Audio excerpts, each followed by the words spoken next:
You were going to get one-click access to the full text of nearly every book that's ever been published.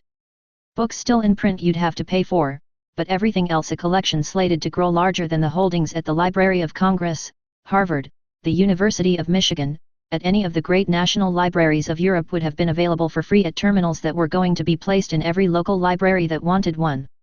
At the terminal you were going to be able to search tens of millions of books and read every page of any book you found. You'd be able to highlight passages and make annotations and share them. For the first time, you'd be able to pinpoint an idea somewhere inside the vastness of the printed record, and send somebody straight to it with a link. Books would become as instantly available, searchable, copy-pastable as alive in the digital world as web pages. It was to be the realization of a long-held dream. The Universal Library has been talked about for millennia, Richard Ovenden, the head of Oxford's Bodleian Libraries, has said. It was possible to think in the Renaissance that you might be able to amass the whole of published knowledge in a single room or a single institution. In the spring of 2011, it seemed we'd amassed it in a terminal small enough to fit on a desk. This is a watershed event and can serve as a catalyst for the reinvention of education, research, and intellectual life, one eager observer wrote at the time.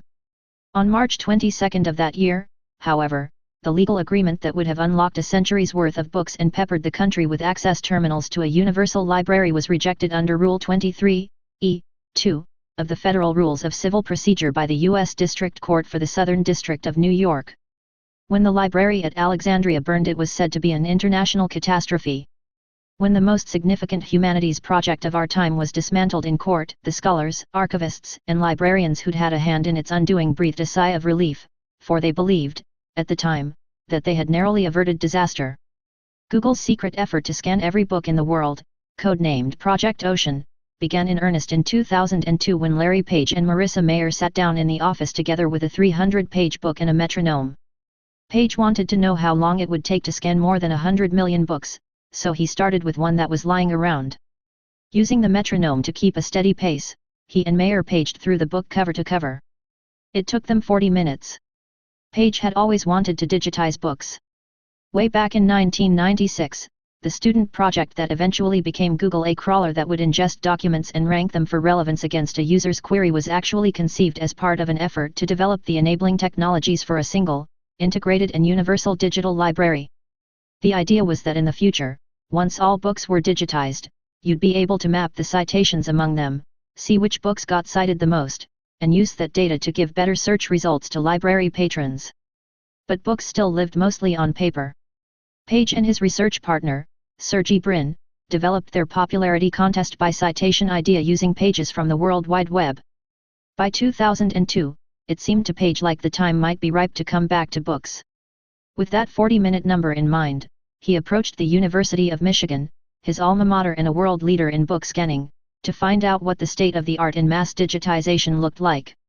Michigan told Page that at the current pace, digitizing their entire collection, 7 million volumes, was going to take about 1,000 years. Page, who'd by now given the problem some thought, replied that he thought Google could do it in 6. Every weekday, semi-trucks full of books would pull up at designated Google scanning centers. He offered the library a deal. "You let us borrow all your books," he said, "and we'll scan them for you. You'll end up with a digital copy of every volume in your collection, and Google will end up with access to one of the great untapped troves of data left in the world." Brin put Google's lust for library books this way: you have thousands of years of human knowledge, and probably the highest quality knowledge is captured in books. What if you could feed all the knowledge that's locked up on paper to a search engine? By 2004, Google had started scanning. In just over a decade, after making deals with Michigan, Harvard, Stanford, Oxford, the New York Public Library, and dozens of other library systems, the company, outpacing Page's prediction, had scanned about 25 million books. It cost them an estimated $400 million. It was a feat not just of technology but of logistics. Every weekday, semi-trucks full of books would pull up at designated Google scanning centers. The one ingesting Stanford's library was on Google's Mountain View campus, in a converted office building. The books were unloaded from the trucks onto the kind of carts you find in libraries and wheeled up to human operators sitting at one of a few dozen brightly lit scanning stations, arranged in rows about 6 to 8 feet apart. The stations, which didn't so much scan as photograph books, had been custom built by Google from the sheet metal up. Each one could digitize books at a rate of 1,000 pages per hour. The book would lie in a specially designed motorized cradle that would adjust to the spine, locking it in place. Above, there was an array of lights and at least $1,000 worth of optics, including 4 cameras, 2 pointed at each half of the book, and a range-finding LiDAR that overlaid a 3-dimensional laser grid on the book's surface to capture the curvature of the paper. The human operator would turn pages by hand. No machine could be as quick and gentle and fire the cameras by pressing a foot pedal, as though playing at a strange piano. What made the system so efficient is that it left so much of the work to software. Rather than make sure that each page was aligned perfectly, and flattened, before taking a photo, which was a major source of delays in traditional book scanning systems, cruder images of curved pages were fed to dewarping algorithms, which used the LiDAR data along with some clever mathematics to artificially bend the text back into straight lines. At its peak, the project involved about 50 full-time software engineers. They developed optical character recognition software for turning raw images into text. They wrote dewarping and color correction and contrast adjustment routines to make the images easier to process. They developed algorithms to detect illustrations and diagrams in books, to extract page numbers, to turn footnotes into real citations, and, per Brin and Page's early research, to rank books by relevance. Books are not part of a network, Dan Clancy, who was the engineering director on the project during its heyday, has said. There is a huge research challenge, to understand the relationship between books. At a time when the rest of Google was obsessed with making apps more social, Google Plus was released in 2011. Books was seen by those who worked on it as one of those projects from the old era, like Search itself, that made good on the company's mission to organize the world's information and make it universally accessible and useful. It was the first project that Google ever called a moonshot. Before the self-driving car and Project Loon, their effort to deliver internet to Africa via high-altitude balloons, it was the idea of digitizing books that struck the outside world as a wide-eyed dream. Even some Googlers themselves thought of the project as a boondoggle. There were certainly lots of folks at Google that while we were doing Google Book Search were like, "Why are we spending all this money on this project?" Clancy said to me. Once Google started being a little more conscious about how it was spending money, it was like, wait, you have $40 million a year, $50 million a year on the cost of scanning? It's gonna cost us $300 to $400 million before we're done? What are you thinking? But Larry and Sergey were big supporters. In August 2010, Google put out a blog post announcing that there were 129,864,880 books in the world. The company said they were going to scan them all. Of course, it didn't quite turn out that way. This particular moonshot fell about 100 million books short of the moon. What happened was complicated, but how it started was simple. Google did that thing where you ask for forgiveness rather than permission, and forgiveness was not forthcoming. Upon hearing that Google was taking millions of books out of libraries, scanning them, and returning them as if nothing had happened, authors and publishers filed suit against the company, alleging, as the authors put it simply in their initial complaint, massive copyright infringement. When Google started scanning, they weren't actually setting out to build a digital library where you could read books in their entirety. That idea would come later. Their original goal was just to let you search books. For books in copyright, all they would show you were snippets, just a few sentences of context around your search terms.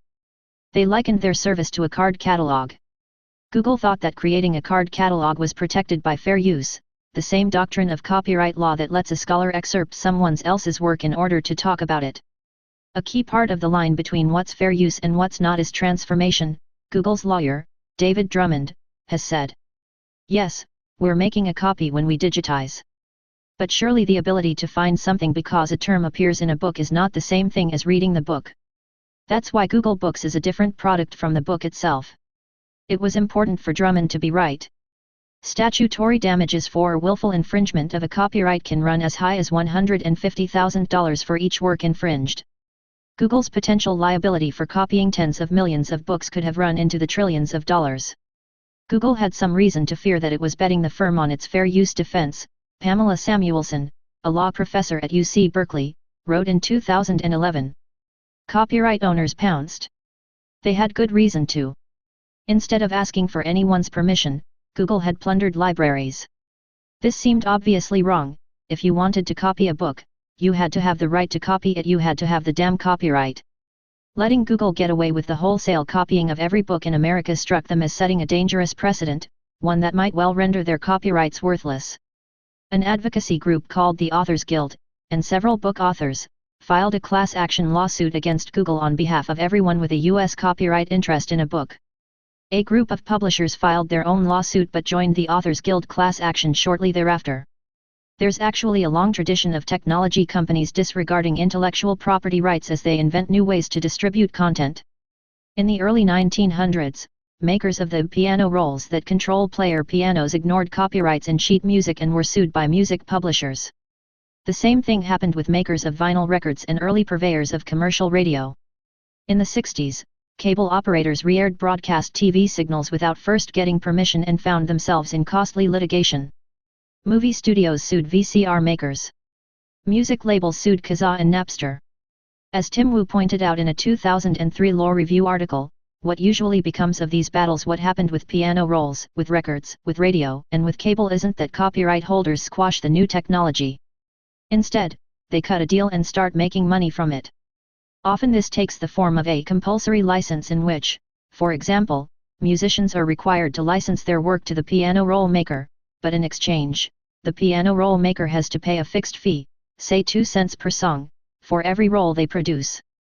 Musicians get a new stream of income, and the public gets to hear their favorite songs on the player piano. History has shown that time and market forces often provide equilibrium in balancing interests, Wu writes.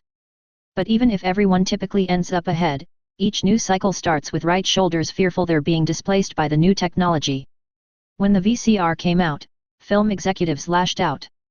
I say to you that the VCR is to the American film producer and the American public as the Boston Strangler is to the woman home alone, Jack Valenti, then the president of the MPAA, testified before Congress.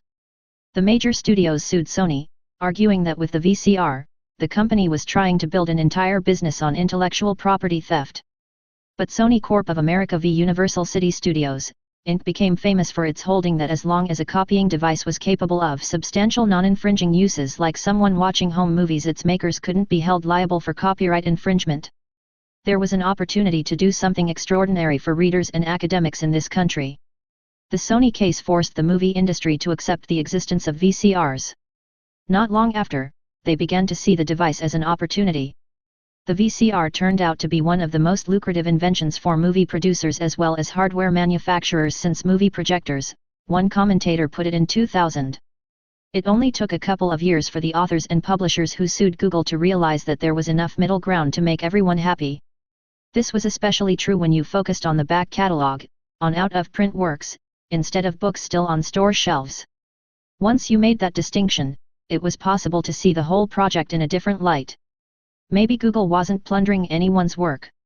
Maybe they were giving it a new life. Google Books could turn out to be for out-of-print books what the VCR had been for movies out of the theater. If that was true, you wouldn't actually want to stop Google from scanning out-of-print books, you'd want to encourage it. In fact, you'd want them to go beyond just showing snippets to actually selling those books as digital downloads. Out-of-print books, almost by definition, were commercial dead weight. If Google, through mass digitization, could make a new market for them, that would be a real victory for authors and publishers. We realized there was an opportunity to do something extraordinary for readers and academics in this country, Richard Sarnoff, who was then chairman of the American Association of Publishers, said at the time. We realized that we could light up the out-of-print backlist of this industry for two things, discovery and consumption. But once you had that goal in mind, the lawsuit itself, which was about whether Google could keep scanning and displaying snippets, began to seem small time. Suppose the Authors Guild won, they were unlikely to recoup anything more than the statutory minimum in damages, and what good would it do to stop Google from providing snippets of old books? If anything, those snippets might drive demand. And suppose Google won, authors and publishers would get nothing, and all readers would get for out-of-print books would be snippets, not access to full texts. The plaintiffs, in other words, had gotten themselves into a pretty unusual situation. They didn't want to lose their own lawsuit, but they didn't want to win it either. The basic problem with out-of-print books is that it's unclear who owns most of them. An author might have signed a book deal with their publisher 40 years ago, that contract stipulated that the rights revert to the author after the book goes out of print, but required the author to send a notice to that effect, and probably didn't say anything about digital rights, and all this was recorded on some pieces of paper that nobody has. It's been estimated that about half the books published between 1923 and 1963 are actually in the public domain. It's just that no one knows which half. Copyrights back then had to be renewed, and often the right shoulder wouldn't bother filing the paperwork. If they did, the paperwork could be lost. The cost of figuring out who owns the rights to a given book can end up being greater than the market value of the book itself. To have people go and research each one of these titles, Sarnoff said to me, it's not just Sisyphean, it's an impossible task economically. Most out-of-print books are therefore locked up, if not by copyright then by inconvenience. The tipping point toward a settlement of Authors Guild v. Google was the realization that it offered a way to skirt this problem entirely.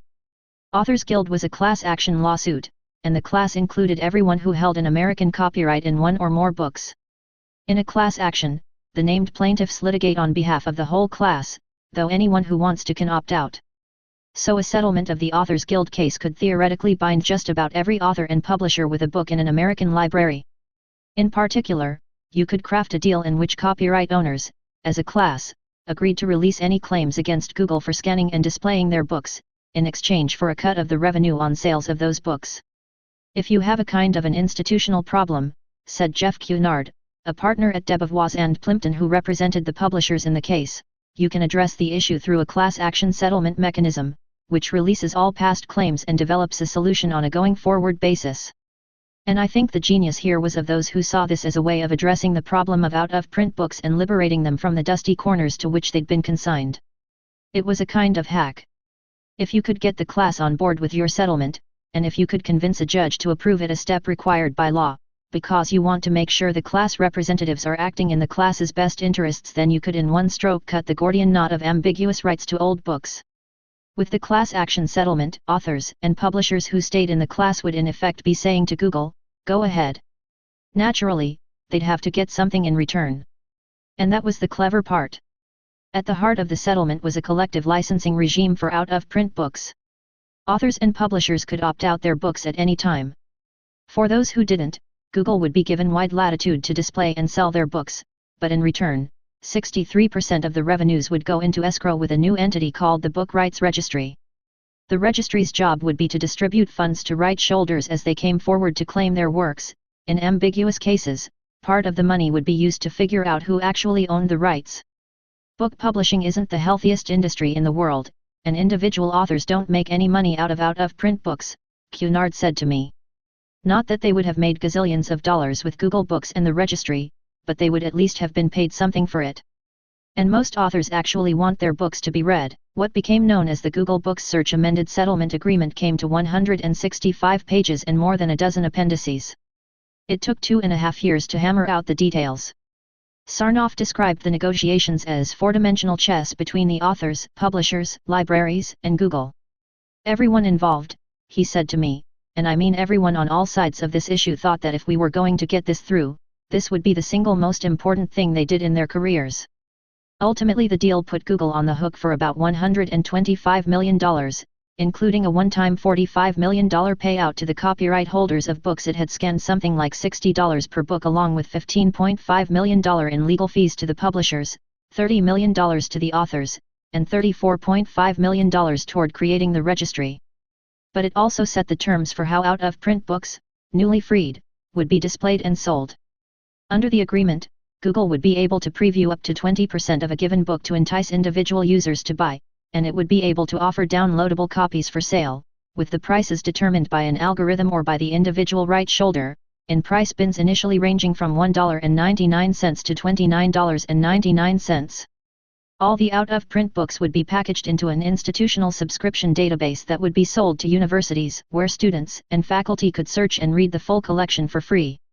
And in 4.8a, the agreement describes in bland legalese the creation of an incomparable public utility, the public access service that would be deployed on terminals to local libraries across the country. Sorting out the details had taken years of litigation and then years of negotiation, but now, in 2011, there was a plan that seemed to work equally well for everyone at the table. As Samuelson, the Berkeley law professor, put it in a paper at the time, the proposed settlement thus looked like a win-win-win. The libraries would get access to millions of books, Google would be able to recoup its investment in GBS, and authors and publishers would get a new revenue stream from books that had been yielding zero returns. and legislation would be unnecessary to bring about this result. In this, she wrote, it was perhaps the most adventuresome class action settlement ever attempted. But to her way of thinking, that was the very reason it should fail. The publication of the amended settlement agreement to the Authors Guild case was headline news. It was quite literally a big deal, a deal that would involve the shake-up of an entire industry. Authors, publishers, Google's rivals, legal scholars, librarians, the US government, and the interested public paid attention to the case's every move. When the presiding judge, Denny Chin, put out a call for responses to the proposed settlement, responses came in droves. Those who had been at the table crafting the agreement had expected some resistance, but not the parade of horribles, as Sarnoff described it, that they eventually saw. The objections came in many flavors, but they all started with the sense that the settlement was handing to Google, and Google alone, an awesome power. Did we want the greatest library that would ever exist to be in the hands of one giant corporation, which could really charge almost anything it wanted for access to it? Robert Darnton, then president of Harvard's library, has said. Darnton had initially been supportive of Google's scanning project, but the settlement made him wary. The scenario he and many others feared was that the same thing that had happened to the academic journal market would happen to the Google Books database. The price would be fair at first, but once libraries and universities became dependent on the subscription, the price would rise and rise until it began to rival the usurious rates that journals were charging, where for instance by 2011 a yearly subscription to the Journal of Comparative Neurology could cost as much as $25,910. Although academics and library enthusiasts like Darnton were thrilled by the prospect of opening up out-of-print books, they saw the settlement as a kind of deal with the devil. Yes, it would create the greatest library there's ever been, but at the expense of creating perhaps the largest bookstore, too, run by what they saw as a powerful monopolist. In their view, there had to be a better way to unlock all those books. Indeed, most elements of the GBS settlement would seem to be in the public interest, except for the fact that the settlement restricts the benefits of the deal to Google, the Berkeley law professor Pamela Samuelson wrote. Certainly Google's competitors felt put out by the deal. Microsoft, predictably, argued that it would further cement Google's position as the world's dominant search engine, by making it the only one that could legally mine out-of-print books. By using those books in results for users' long-tail queries, Google would have an unfair advantage over competitors. Google's response to this objection was simply that anyone could scan books and show them in search results if they wanted, and that doing so was fair use. Earlier this year, a Second Circuit court ruled finally that Google's scanning of books and display of snippets was, in fact, fair use. There was this hypothesis that there was this huge competitive advantage, Clancy said to me, regarding Google's access to the book's corpus. But he said that the data never ended up being a core part of any project at Google, simply because the amount of information on the web itself dwarfed anything available in books. You don't need to go to a book to know when Woodrow Wilson was born, he said. The book's data was helpful and interesting for researchers, but the degree to which the naysayers characterized this as being the strategic motivation for the whole project, that was malarkey. Amazon, for its part, worried that the settlement allowed Google to set up a bookstore that no one else could.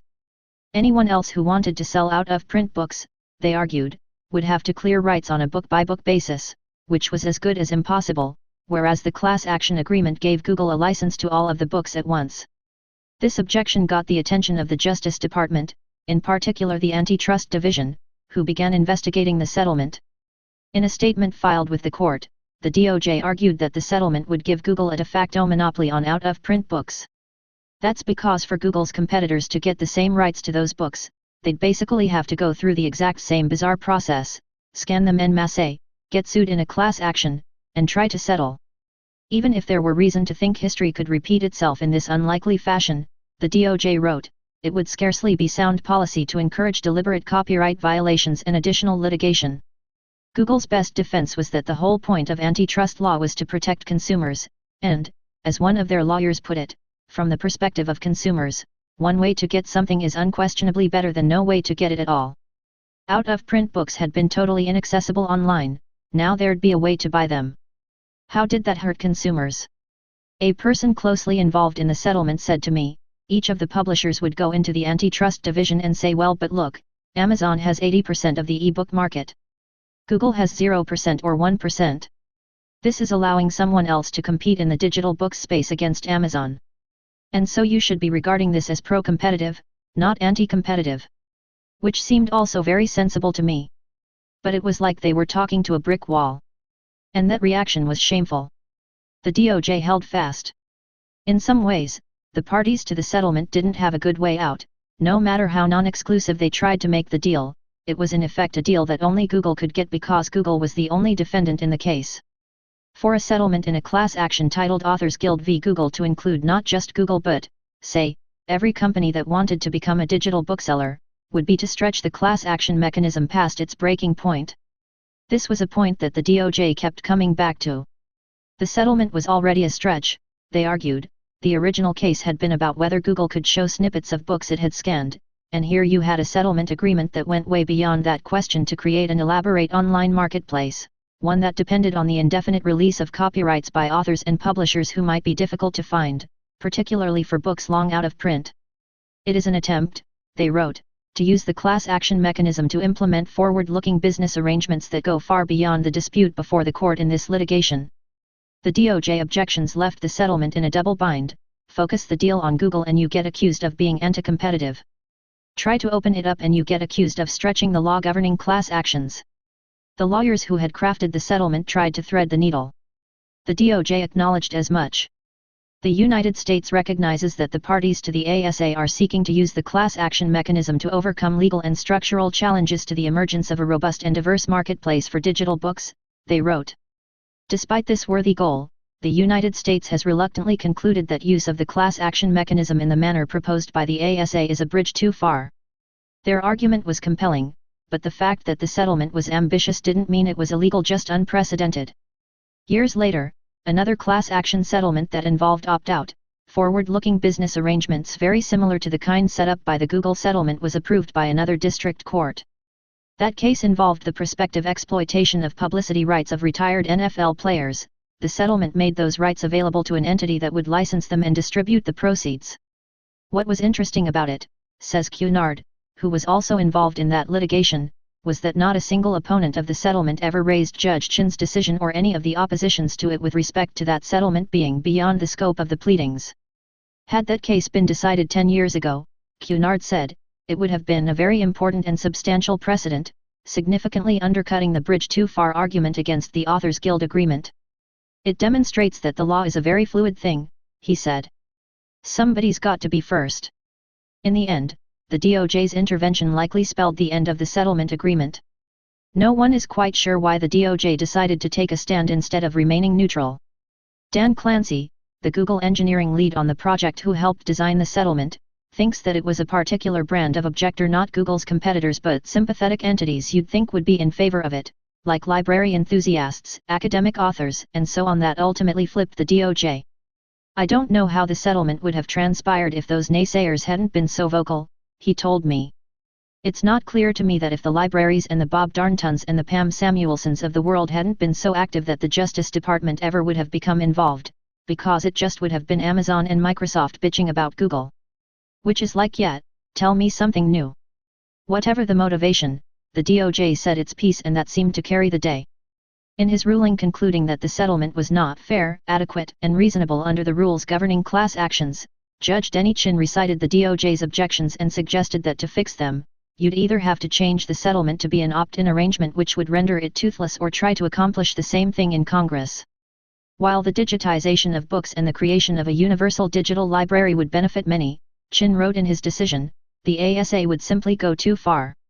At the close of the fairness hearing, where people spoke for and against the settlement, Judge Chin asked, as if merely out of curiosity, just how many objections had there been?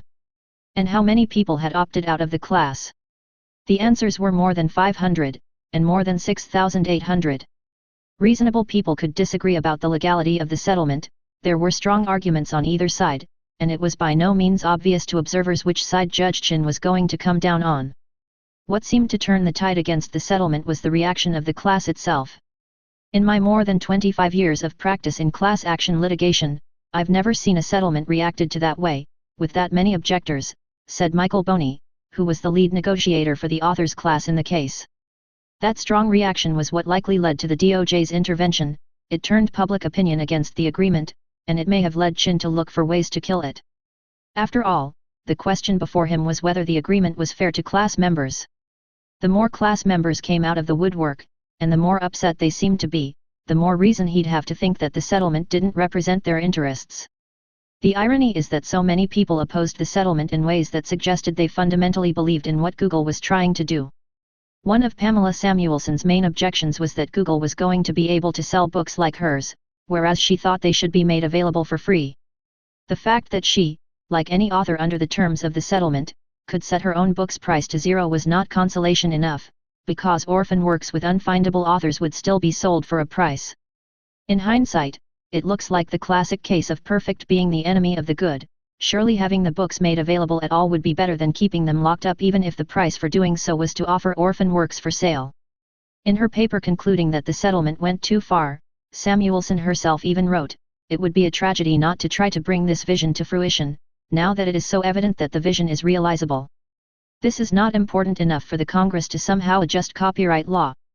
Many of the objectors indeed thought that there would be some other way to get to the same outcome without any of the ickiness of a class action settlement.